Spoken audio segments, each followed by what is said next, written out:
crumbling inner circle, Labour's latest resignation crisis. Before we dive into what might be the most damaging week yet for Keir Starmer's premiership, do me a favor and hit that subscribe button, because trust me, with the way things are unraveling in Westminster right now, you're going to want to be first and know when the next domino falls. Right, let's get into it.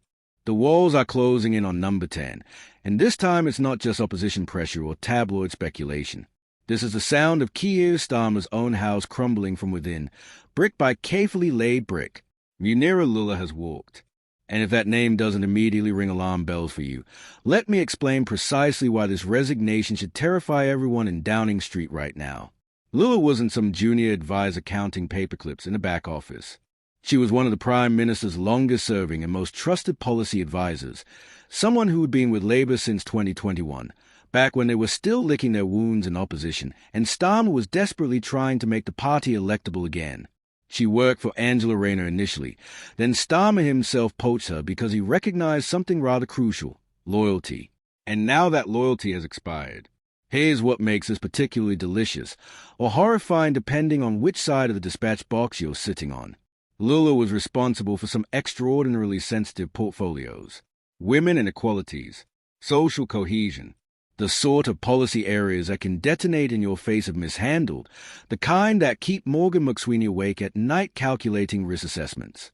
And according to inside sources, she didn't just manage these minefields, she diffused them.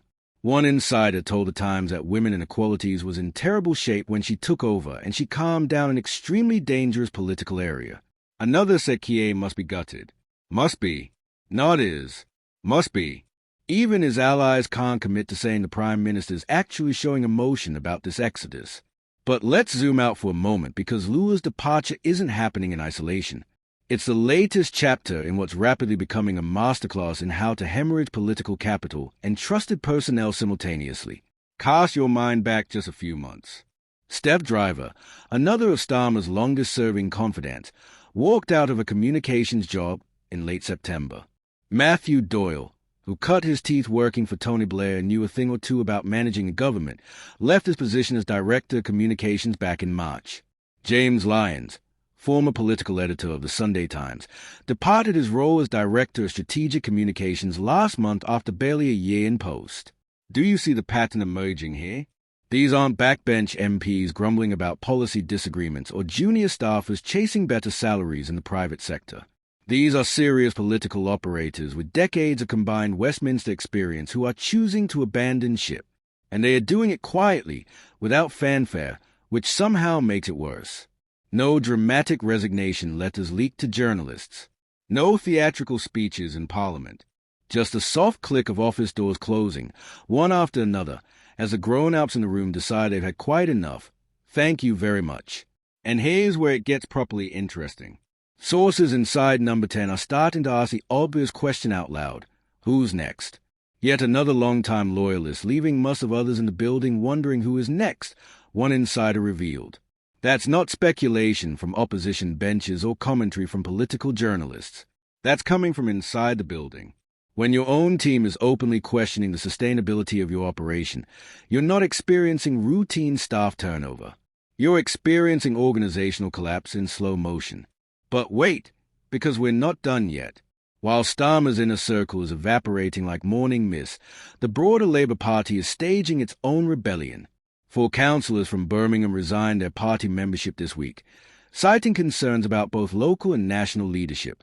Birmingham, Labour's traditional heartland. The sort of place where you could pin a red rosette on a traffic cone and it would get elected. Even they are jumping ship. And then, because apparently someone in Labour headquarters decided subtlety was overrated, we have sitting MPs publicly calling for their own Prime Minister to resign. Richard Bergen and Kim Johnson have branded Starmer very unpopular and suggested he should consider his position. Let that sink in for a moment. We're not talking about backbench whispers in tea rooms or anonymous briefings.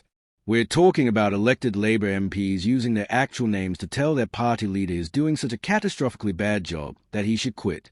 Now, some of you might be thinking this is just standard Westminster drama, the usual cast of malcontents and troublemakers making noise. But consider the context we're living in. Angela Rayner handed in her notice over a tax scandal. Peter Mandelson, The Dark Prince of New Labour himself, was fired as U.S. ambassador over his historic links to Jeffrey Epstein. The government that swept to power promising competence, integrity, and a return to serious politics is instead delivering a rolling catastrophe that would make the dying days of the conservative government look positively stable.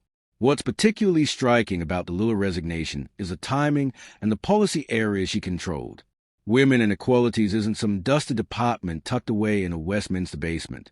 In the current political climate, it's absolutely nuclear.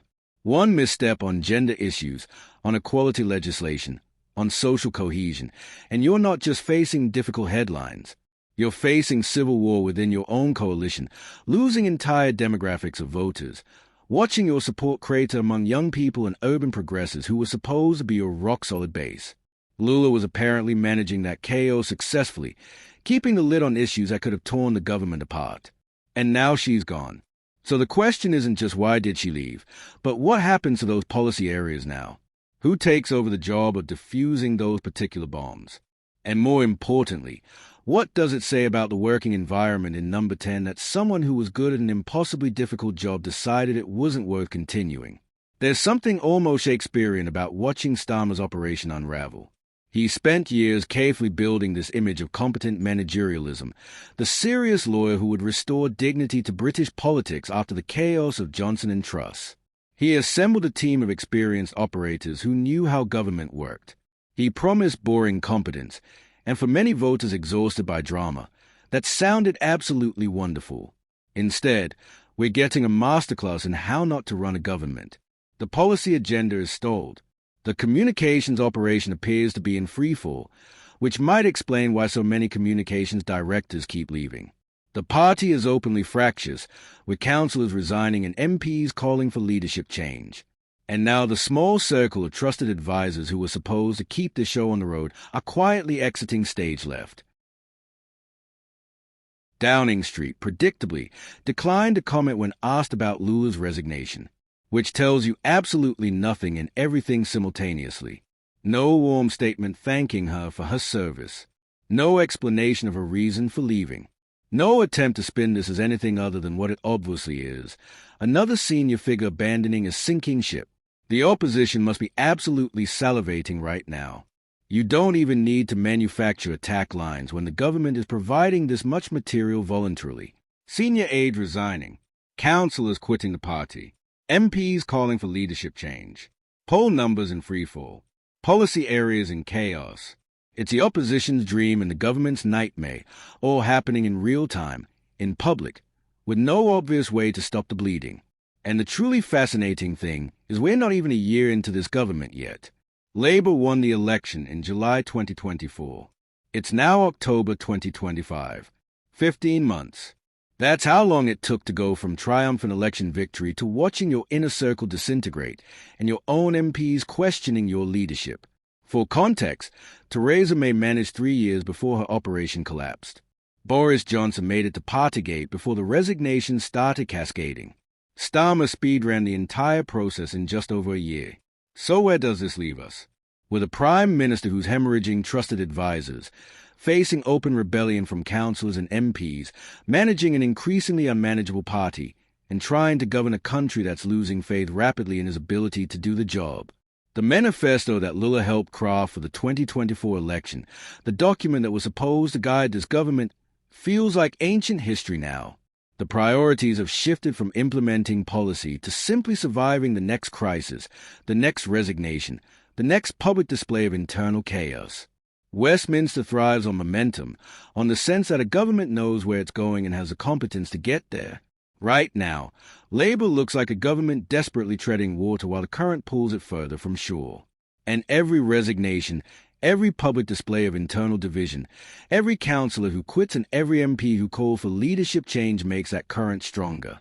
This is UK Connors, and if you think this story is explosive, wait until you see what we've got coming next, because if Westminster has taught us anything, it's that when the dam starts cracking, the flood that follows is absolutely biblical. Make sure you're subscribed so you don't miss a single development in what's shaping up to be one of the most chaotic periods in modern British political history. The question isn't whether more people will leave Number 10. The question is who goes next And how much more can Keir Starmer's operation withstand before it collapses entirely? Stay tuned.